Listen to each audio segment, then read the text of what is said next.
Hello dear parents, welcome to my channel Helping Hands, a help for autistic and hearing impaired children. How are you all doing? Fine, good to hear from you. जो मैंने first part में strategies share की थी किस तरह से work कर रही है ये भी ज़रूर बताइएगा. A game plan for a good behaviour, it is my second part. इस वीडियो में हम बात करेंगे managing self injurious behaviours and channelizing their intense energy. जब आपके बच्चे को ADHD है, ऑटिज्म है, ये बच्चे सेंसरी प्रोसेसिंग डिसऑर्डर से पीड़ित होते हैं. उनको खुद ही समझ में नहीं आता है कि ये चीज़ें क्या हो रही है, कैसे हो रही है, और उनको किस तरह से सोशली अप्रोप्रिएट वे में बिहेव करना है. ये चीज़ें वो समझ नहीं पाते हैं. इस सिचुएशन में कुछ वो सेल्फ इंजूरियस बिहेवियर शो करते हैं. सपोज हिटिंग कर दिया, बाइटिंग कर दिया, स्क्रैचिंग कर दिया, अपने हेड को स्लैप कर दिया या फिर हेड को बैंग कर दिया, ठीक है, स्पिटिंग कर दिया, अपने आप पुलिंग हेयर कर दिया. बच्चे बाल खींचने लगते हैं. तो ये बच्चे आपको भी कभी कभी इंजूरियस बिहेवियर शो करते हैं, कभी आपको भी हर्ट करने की कोशिश होती है, कभी वो अपने आप को भी करते हैं. तो इन चीज़ों को किस तरह से हम समझें, किस तरह से एंटीसीडेंट पर वर्क करें, किस तरह से बिहेवियर पर करें, किस तरह से कॉन्सिक्वेंसेस पर वर्क करें, इस पर हम आज बात करेंगे. सबसे पहली एक बात है कि जब बच्चे एग्रेसिव हो रहे हैं, वायलेंट हो रहे हैं, they are showing intense energy. It is been shown that उनके अंदर बहुत ज़्यादा इंटेंस एनर्जी है, लेकिन वो अपने आप को किस तरह से वो मैनेज करे, चैनलाइज करे, वो समझ नहीं पाते हैं. तो इस कंडीशन में वो बच्चे इस तरह का हिटिंग बिहेवियर करेगा, बाइटिंग करेगा, स्क्रैचिंग करेगा, स्लैपिंग कर देगा. ये चीज़ें होती हैं. तो इस कंडीशन में जब बच्चे के साथ आप काम कर रहे हो, you have to be very very cautious. आपको बच्चे को बहुत अच्छे से ऑब्जर्व करना है. जब बच्चे के अंदर एक एग्रेशन होता है, उस वक्त क्या होता है कि सबसे पहले एक दिमाग में थॉट होता है कि जैसे कि उसको एक्टिविटी नहीं करनी है, अभी उसके दिमाग में थॉट है कि बस now it is enough for me, ठीक है. उसके बाद उसके अंदर फीलिंग आई कि बस इससे ज़्यादा हम नहीं करेंगे. इससे उनके अंदर एक केमिकल रिएक्शन होगा, गुस्सा आएगा, ठीक है. ये उसकी फीलिंग हुई. थॉट है कि उसको ये वर्क अभी नहीं करना है. सेकंड है फीलिंग, उसके अंदर एग्रेशन है. उसके बाद बॉडी में केमिकल रिएक्शन स्टार्ट हो गई. ये जो है वो आप ऑब्जर्व कर सकोगे कि बच्चा एग्रेसिवली स्क्रीमिंग करेगा, ज़ोर ज़ोर से चिल्लाएगा, उसकी दिल की धड़कनें तेज़ हो जाएगी, बच्चे को पसीना छूट जाएगा. ये चीज़ों पर आपको बहुत ज़्यादा फोकस करना है, because this our body symptoms. जब ये बॉडी सिम्टम्स डेवलप होते हैं, आप समझ लो कि ये एग्रेसिव साइंस स्टार्ट होने शुरू हो गई है, ठीक है. तो ये आपका एंटीसीडेंट है. बच्चा जंपिंग करने लगेगा, एक पैर पछाड़ने लगेगा, फिर गोल गोल घूमने लगेगा. वो जिस स्पीड से बोल रहा है उससे डबल स्पीड से बोलना स्टार्ट कर देगा, ज़ोर ज़ोर से चीखना चिल्लाना स्टार्ट कर देगा. किसी भी दीवार पर अपना हाथ इस तरह से बैंग करना स्टार्ट कर देगा. और जो चीज़ वो कर रहा है वो एक्टिविटी डबल फोर्स से करने लगेगा. ये जब एंटीसीडेंट होगा उसके कुछ ही फ्रैक्शंस ऑफ मिनट्स के बाद उसका एक्चुअल बिहेवियर स्टार्ट हो जाएगा. फाइटिंग कर दिया, हिटिंग कर दिया, आपको मार दिया, आपको धक्का दे दिया, स्क्रैचिंग कर दिया, हेयर्स पुल करने लगा, ठीक है. तो ये चीज़ों पर आपको बहुत ज़्यादा फोकस रहना है. और जब बच्चा एग्रेसिव मोड में होता है, वो आपकी बात सुनने को तैयार नहीं होता है. उस वक्त उसकी सुनने की क्षमता, सोचने की, समझने की क्षमता नहीं होती है. तो उस वक्त आप उसको समझाओगे तो ये चीज़ें वर्क नहीं करती है. तो सबसे ज़रूरी है कि आप उसको जो एंटीसीडेंट बिहेवियर, हर बच्चे का एक पैटर्न होता है, आपको ये चीज़ ऑब्जर्व करनी है कि इस बिहेवियर के पहले मेरे बच्चे ने कुछ ऐसा किया था कि जिसके बाद ये बिहेवियर स्टार्ट हुआ. एक ही चीज़ पर ज़्यादा ज़ोर ज़ोर से चिल्लाने लगा था, या एक ही चीज़ पर पैर पछाड़ने लगा था एक जगह पर खड़ा रहकर, या उसने इस तरह का ज़ोर से चिल्लाया था या बेंच पर हाथ पछाड़ दिया था। ठीक है, यहाँ कुछ एग्जांपल हम सेट कर रहे दिखा रहे हैं कि जैसे कि आपको बच्चे को तो आपने दिखाया है कि फर्स्ट ये एक्टिविटी करोगे, उसके बाद ये एक्टिविटी करने हैं।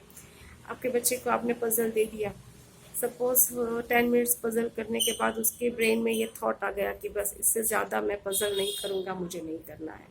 उसके बाद उसमें ये फीलिंग हुई एग्रेशन की। उसके बाद बॉडीली सिम्टम्स डेवलप हुए, स्वेटिंग होना स्टार्ट हो गया, पाल्पिटेशन होना स्टार्ट हो गया, चीखना चिल्लाना आपने देख लिया। ये सब चीज़ें आपने ऑब्जर्व कर ली। उसके बाद आएगा कि उसका एक्चुअल बिहेवियर स्टार्ट हो गया।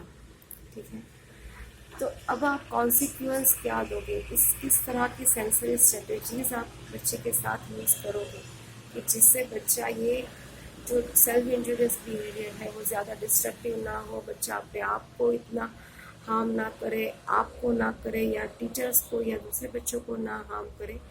इस चीज़ पर हम किस तरह से वर्क करेंगे, इस पर बात करते हैं अभी। तो सबसे पहला है, सबसे ज़्यादा जो चीज़ वर्क करती है वो है स्क्वीजिंग, डीप प्रेशर।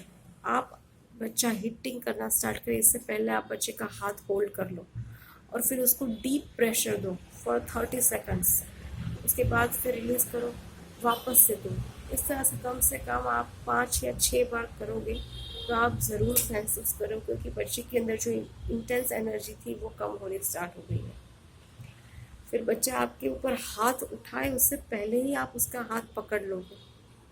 आप एक पिलो रख सकते हो या फिर एक जिम बॉल रख सकते हो। आप अपने आप को 2 स्टेप पीछे ले जाओ तो आपको थिंक करने का टाइम मिलेगा कि मुझे क्या करना है, कैसे करना है और सडन बिहेवियर को मुझे किस तरह से रिएक्ट करना है कि ताकि फ्यूचर में ये चीज़ें कम होती जाए।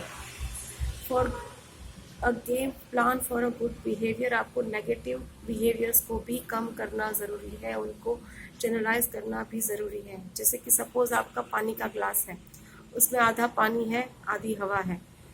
ठीक है, तो यही आपका बच्चा है कि उसमें जो पॉजिटिव बिहेवियर्स है वो पानी है, इतना आधा ही ग्लास भरा हुआ है, और नेगेटिव बिहेवियर्स भी इतने ही है कि आधा एयर से फिल हुआ है ग्लास। तो अभी आप क्या करोगे कि उसके अंदर और पानी डालोगे कि और गुड बिहेवियर्स उसमें ऐड करोगे कि जिसकी वजह से एयर के लिए जगह ही ना बचे और ग्लास कंप्लीटली फिल हो जाए।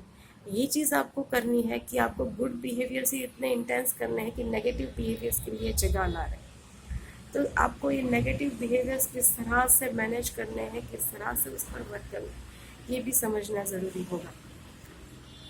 ठीक है, आप उसके लिए विलबर्गर प्रोटोकॉल यूज़ कर सकते हो, ये हाईली इफ़ेक्टिव रहता है। आप अपने ओटी से ये समझ सकते हो, सीख सकते हो किस तरह से ये चीज़ करनी है। फिर आप जिम बॉल एक्सरसाइजेस दे सकते हो। जिम बॉल का जो डीप प्रेशर होता है वो भी बच्चे को काम डाउन करने के लिए काफ़ी यूज़फुल रहता है। ये चीज़ें नोटिस की हुई है। फिर आप ट्रैम्पोलिन दे सकते हो, उसमें बच्चा को कुछ देर के लिए जंपिंग अलाउड कर सकते हो कि उसकी जो इंटेंस एनर्जी है वो रिलीज़ हो जाए और फिर एक बच्चा काम डाउन मोड पर आ जाएगा, लिसनिंग मोड पर आ जाएगा। बच्चा आपकी बात सुनने के लिए, समझने के लिए रेडी हो जाएगा। इस मोड पर लाना ज़रूरी है। फिर आप एक बड़ा पिलो भी रख सकते हो। अगर आपका बच्चा बहुत बड़ा है तो ये भी पिलो रख सकते कि जैसे वो हेड बैंग करने जाएगा आप उसके हेड के पीछे वो रख सकते हो, या आपके सामने आएगा तो आप अपने और अपने बच्चे के बीच में एक प्रोटेक्टिव पिलर के तौर पर उस पिलो को यूज़ कर सकते हो। ये चीज़ भी आप कर सकते हो। फिर आप जैसे deep pressure at head, hand and jaw line, ये 3 रूल भी आप याद कर सकते हो कि जैसे कि आपने इंटेंस एनर्जी, जैसे मैंने बताया कि बच्चा हिटिंग करना चाह रहा है, स्क्रैचिंग करने जा रहा है, तो वो हैंड आप रिस्ट्रिक्ट कर दोगे, फिर उस पर डीप प्रेशर दोगे फॉर 30 सेकंड्स। इस तरह से आप 7-8 बार, 10 बार या और भी ज़्यादा बार कर सकते हो जब तक कि आपका बच्चा काम डाउन ना हो। यही चीज़ आप जब बच्चा हेड बैंगिंग करता है या हेड स्लैपिंग करता है उस वक्त भी कर सकते हो। आप डीप प्रेशर दोगे यहाँ पर 30 सेकंड्स के लिए। इससे भी बच्चे के अंदर जो एग्रेशन बिहेवियर है, जो वायलेंस उसके अंदर है, इंटेंस एनर्जी है, वो धीरे धीरे रिलीज होने स्टार्ट हो जाएगी। अगेन मैंने एक वीडियो बनाया है कि how to calm down your anxious child. इसमें भी मैंने ये सारी स्ट्रेटेजीज पर किस तरह से आप काम कर सकते हो इस पर मैंने अच्छे से एक्सप्लेनेशन दिया है, आप वो वीडियो भी देख सकते हो। ठीक है, फिर बच्चा जब आपको बाइटिंग करने जा रहा है तो आप क्या करोगे कि उसके जॉ लाइन पर प्रेशर दोगे। आप च्यूई ट्यूब्स यूज़ कर सकते हो कि आप रेगुलर बेसिस पर ये करने से बच्चे का जो ओरस मोटर जो सेंसरी नीड है वो फुलफिल हो जाएगा। च्यूई ट्यूब्स इजीली अवेलेबल है मार्केट में, आप ऑनलाइन भी परचेस कर सकते हो। च्यूई ट्यूब बाइटिंग करने से जो टेम्पोरोमैंडिबुलर जॉइंट है उसको एक इनपुट मिलता है, इस वजह से ये बाइटिंग का बिहेवियर भी धीरे धीरे रिड्यूस होना स्टार्ट होता है। तो deep pressure at head and at jawline, ये चीज़ आप ज़रूर याद रखोगे और करोगे। उसके बाद आता है कि आप बच्चे को कुछ विजुअल्स दे सकते हो कि है आपने हेल्प का कार्ड बना दिया कि जब उसको लगता है कि नहीं इससे ज़्यादा मुझसे नहीं होगा, बच्चा स्किल डेफिसिट है तो उससे ज़्यादा उसके है तो आप उसको हेल्प का कार्ड बनाकर रखो कि आप बोलो कि हेल्प करो। अगर नहीं बोल पाता है बच्चा तो आप उसको ये हेल्प का कार्ड दोगे कि जब भी आपको ज़रूरत पड़े ये हेल्प का कार्ड दो। फिर स्क्रीनिंग करता है तो आप मम्मा ये बोलना भी सिखा सकते हो, जैसे ये मैंने वीडियो बनाया है how to teach autistic child to say मम्मा, तो ये भी आप सिखा सकते हो कि बस अभी आपको मम्मा की हेल्प की ज़रूरत है, तो ये चीज़ भी सिखा सकते हो। उसके बाद आता है कि आपको टॉयज़ उसके लिए रखना है, एक कामिंग कॉर्नर बनाना है। जैसे आपके घर में खाना बनाने के लिए किचन है, नहाने के लिए बाथरूम है, ठीक है, सोने के लिए बेडरूम है, हर चीज़ के लिए एक एक जगह है। उसी तरह से आप अपने घर में बच्चे के लिए एक काम डाउन कॉर्नर बनाओगे। ये बहुत यूज़फुल रहता है जब बच्चे सेंसरी प्रोसेसिंग डिसऑर्डर से पीड़ित होते हैं, उनको अपने आप को सेल्फ रेगुलेट करना, सेल्फ मैनेज करना यहीं पर बच्चा सीखेगा। उस काम डाउन कॉर्नर में आप सॉफ्ट पिलोज रख सकते हो, आप सॉफ्ट म्यूज़िक प्ले कर सकते हो, आप ढेर सारे टॉयज़ दे सकते हो बच्चे के लिए, जो चमकीले टॉयज़ है, toys with light and sound. फिर चाबी से घूमने वाले टॉयज़ होते हैं जो रोटेटिंग करते रहते हैं, जैसे गुड़िया है कि वो चाबी घुमाती तो गोल गोल घूमता है, बच्चे उस पर फोकस करते हैं।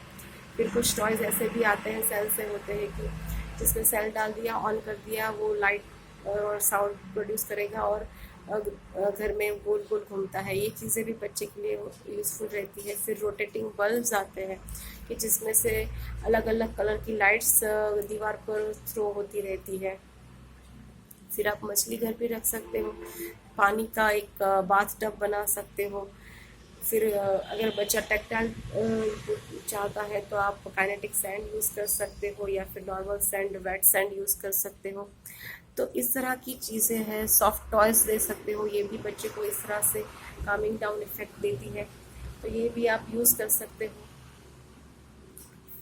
तो ये काम डाउन कॉर्नर में ये सारी चीज़ें जब रखोगे तो बच्चे को अपने आप को काम डाउन करने में ये सारी चीज़ें बहुत हेल्पफुल रहती हैं।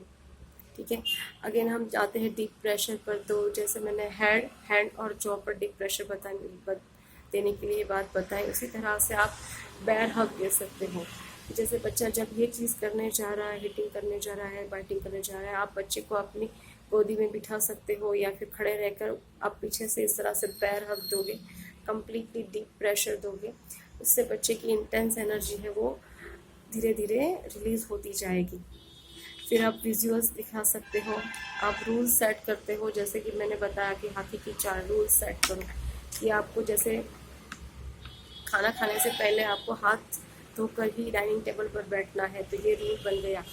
या आपने एक्टिविटी के बाद आपके हाथ गंदे होते हैं तो आपके लिए रूल बनाया हुआ है कि हाथ धोने के बाद ही आप खाना खाने के लिए बैठ सकते हो। तो इस तरह से आप उसको रूल बना दिया। फिर रिस्पॉन्सिबिलिटीज़ आपने सेट कर दी ऊँट की चाल कि आपकी रिस्पॉन्सिबिलिटीज़ है कि जो जो चीज़ें आपने थ्रो की है वही चीज़ें आप वापस रखोगे। अगेन आप एक गुड बिहेवियर सिखा रहे हो। फिर कॉन्सिक्वेंसेस मैंने बताया है घोड़े की चाल की, आपको अलग अलग मैंने स्ट्रेटजीज बताई है कि यहाँ पर जैसे मैंने डीप प्रेशर ऑन हैंड और जॉ पर बताया, फिर बेयर हग बताया, फिर विजुअल्स बताया।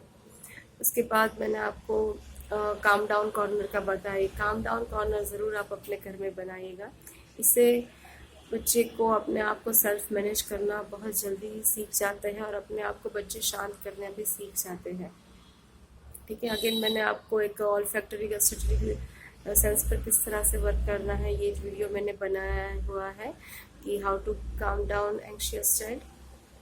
ठीक है, और सबसे ज़्यादा है कि ज़रूरी कि सबसे पहले आप इन चीज़ बिहेवियर पर काम करने से पहले आप उस पर विजिलेंट बन जाओ कि उनमें क्या क्या चेंजेस हो रहे हैं। बच्चा एग्जैक्टली बिहेवियर शो करने से पहले बच्चे ने एग्जैक्टली क्या किया। बच्चा पैर पछाड़ना स्टार्ट कर दिया, बच्चा जो बोल रहा था ज़्यादा ज़ोर से बोलने लगा, ज़्यादा ज़ोर से चीखने लगा, बिकॉज ये सारे प्रिकर्सर सिम्टम्स है, उसके बाद एक्चुअल बिहेवियर स्टार्ट होता है। तो आपने ये भी आपको नोटिस करना है। फिर आपको बच्चों को आपने किसी चीज़ के ये काफ़ी बार देखा जाता है कि अपने बच्चे के लिए आपको किसी चीज़ के लिए आपने मना कर दिया, नो कह दिया और फिर बच्चे ने बिहेवियर स्टार्ट किया। तो उसके लिए भी मैंने फर्स्ट वीडियो में आपको बताया है कि आपके बच्चे को आपको ना सुनने की आदत डालनी है। No means no. ठीक है, आप अथॉरिटी हो, आप किंग हो, आपके बच्चे को आपको चेक एंड मैट करना है। ठीक है, उसके बाद मैंने आपको उसके हार्ट बीट्स पर किस तरह से हाथ रख कर आप कर सकते हो, फिर ब्रीदिंग एक्सरसाइज किस तरह से कर सकते हो उसकी एंजाइटी रिलीज करने के लिए ये मैंने बनाया हुआ है इस पर वीडियो। धीरे धीरे जब आप बच्चे को बड़ा होता जाता है आप उसको एक सेंसरी डाइट रेगुलर बेस पर दे सकते हो, जैसे कि विलबर्गर प्रोटोकॉल जैसे मैंने बताया, फिर gym ball exercise, trampoline exercises. फिर आप बच्चे को किसी स्पोर्ट्स में इन्वॉल्व कर सकते हो, जैसे कि स्विमिंग हो गया, बास्केटबॉल हो गया, क्रिकेट हो गया, फुटबॉल हो गया। कि इन सारी चीज़ों की वजह से बच्चे के अंदर जो इंटेंस एनर्जी है, बच्चा ज़्यादा हाइपर एक्टिव है, उसके अंदर जो इंटेंस एनर्जी है उसको एक चैनलाइजेशन मिलेगा। जब ये बच्चे इसके साथ उसको एक सोशल एटमॉस्फेयर भी मिलता है, जब बच्चा गेम में इन्वॉल्व होता है उनको पीयर इंटरेक्शन का भी मौका मिलता है, गुड बिहेवियर लर्निंग का भी मौका मिलता है। बच्चे दूसरे के आगे से भी कोपिंग स्किल सीख जाते हैं कि मैं आउट हो गया, दूसरे बच्चे भी तो आउट होते हैं, वो तो मेरी तरह नहीं बिहेव करते हैं, तो उसमें सेल्फ मैनेजमेंट आना स्टार्ट हो गया। ठीक है, तो ये चीज़ें जब पीयर इंटरेक्शंस के साथ भी आप करते हो तो ये चीज़ें उसके अंदर एक सेल्फ मैनेजमेंट किस तरह से करना है, सेल्फ रेगुलेशन किस तरह से करना है, ये धीरे धीरे बच्चे सीखते जाते हैं। अगेन आप जैसे उसके साथ जब आप उसके साथ हो तो आपको ये सारी चीज़ें अपने माइंड में रखनी है। आप अपने पर्स में भी कुछ चीज़ें रख सकते हो, जैसे कि इतर हो गया जो मैंने अपने वीडियो में बताया हुआ है, कामिंग एंग्शियस चाइल्ड वीडियो जो मैंने बताया था वो रख सकते हो। आप उसके लिए एक पानी की बॉटल रख सकते हो, फिर कुछ खाने की चीज़ें रख सकते हो, फिर च्यूई ट्यूब आप अपने पर्स में रख सकते हो, कुछ चीज़ें आप हैंडी रख सकते हो। अगर आपके पास कुछ भी नहीं है तो आप एक्चुअली आप उसके हाथ को इस तरह से क्लैप्स कर दो, कोई भी बिहेवियर हो आप हैंड को इस तरह से क्लैप्स कर दो, डीप प्रेशर दे दो, ये तो आप कर ही सकते हो अगर आपके पास कुछ भी नहीं है। तो ये सारी चीज़ें जो है आपको इमरजेंसी में काम आएगी, क्योंकि उस वक्त बच्चा सुनने के मोड में नहीं होता है, तो उनको ओवर एक्सप्लेनेशन करने का, उस पर सामने चिल्लाने का कोई मतलब नहीं है। आपका फोकस सिर्फ आप डीप प्रेशर देने के ऊपर ही रखोगे और फिर आप उसको किस तरह से काम डाउन करेंगे, इस पर मैंने वीडियो बनाया है। ये आप स्ट्रेटजीज ज़रूर फॉलो कीजिएगा, ब्रीदिंग एक्सरसाइजेस कीजिएगा ज़रूर, उसको रेगुलर बेसिस पर किसी स्पोर्ट्स में भी आप इन्वॉल्व कर सकते हो। तो धीरे धीरे ये जो सारे सेल्फ इंजूरियस बिहेवियर होते हैं वो धीरे धीरे ख़त्म होते जाते हैं। अगर आपका बच्चा बहुत ज़्यादा ये चीज़ कर रहे हो तो आप अपने फिजिशियन से भी बात कर सकते हो। अगर आपका बच्चा मेडिकेशन पर है तो आप उसके लिए भी बात कर सकते हो अपने फिजिशियन के साथ, उसका डोज सेट कर सकते हो, डोज टाइट्रेट कर सकते हो, ये सारी चीज़ें हो सकती हैं। तो आप उसके सेंसरी चैलेंजेस पर भी वर्क कर रहे हो, उस पर आप वर्बल पर भी वर्क कर रहे हो कि उसकी स्पीच डेवलप करने के लिए, उस पर भी मैंने 4 वीडियोस बनाए हैं, ये भी आप कर सकते हो। उसको हाँ ना का किस तरह से बोलना है ये भी मैंने वीडियो बनाए हैं, 2 वीडियोस बनाए हैं, वो भी आप रेफर कर सकते हो। तो मैंने काफ़ी सारी वीडियोस में अपनी इस बात को रखा है कि किस तरह से आप अपने बच्चे को मैनेज कर सकते हो और धीरे धीरे आप उसको एक अच्छा गुड बिहेवियर की ओर लेकर जा सकते हो, एक रिस्पॉन्सिबल चाइल्ड बना सकते हो। तो फ्रॉम बीइंग केओस से आपको उसको काम डाउन किस तरह से करना है, काम डाउन स्टेप पर किस तरह से लाना है, इस पर मैंने आज के टॉपिक में बात की। अगर वीडियो आपको पसंद आया हो, आपको मेरी स्ट्रेटजीज हेल्पफुल लगती हो, तो एक लाइक ज़रूर कीजिएगा, मेरे चैनल को सब्सक्राइब ज़रूर कीजिएगा। मैं आपके साथ और भी सारी इन्फॉर्मेटिव वीडियोस लेकर आने जा रही हूँ। ये मेरा सेकंड वीडियो है, अभी मैं और 2 वीडियोस इस पर बिहेवियर्स पर बनाने जा रही हूँ कि आप इस किस तरह का गेम प्लान बनाओगे गुड बिहेवियर्स के लिए। ये पार्ट 2 था, अभी और 2 पार्ट में वीडियो बनाना है मुझे। इन बिटवीन आपको कुछ चैलेंजेस आ रहे हैं तो आप कमेंट बॉक्स में लिख सकते हो, मैं अपने वीडियोस में उस पर भी बात करने की कोशिश ज़रूर करूँगी। Okay, this is doctor Darshika, I am saying goodbye to you now. Keep sharing my videos so my helping hands can reach to the each needed child. Thank you so much for watching, and keep practicing with your child, keep working with your child. You will definitely find good results. So this is our game plan for good behaviors part 2. Goodbye from me. Thank you.